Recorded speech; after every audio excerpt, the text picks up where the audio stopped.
Makulay na tradisyon, pagbabahagi ng biyaya sa iba, ganito ay pinagdiriwang ng Filipino-Chinese community sa Baguio City ang Spring Festival o ang pagsalubong sa Chinese New Year.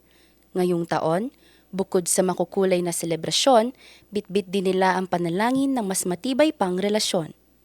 This celebration is institutionalized so that we can regularly promote better understanding and cooperation between the Filipino and Chinese communities for us to continue in strengthening our historical friendship and unity. Bilang parte ng ika-28 taong pagdiriwang ng Spring Festival sa Baguio City, muling nagbahagi ng biyaya ang Filipino-Chinese community.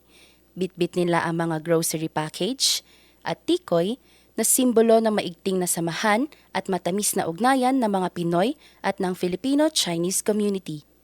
Nasa 100 pamilya ang nabigyan nito sa Barangay Quirino Hill, Baguio City, Biyernes, February 13.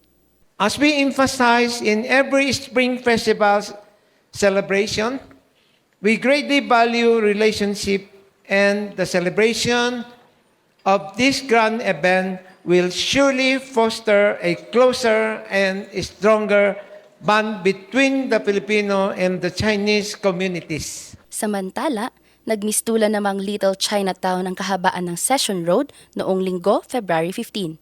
Ito'y sa pagbubukas ng Little Chinatown na parte ng Spring Festival ngayong taon. Dito, tampok ang iba't ibang pagkaing patok, hindi lamang sa mga Chinese, kundi pati na rin sa mga Pilipino. Enjoy naman ang mga namasyal.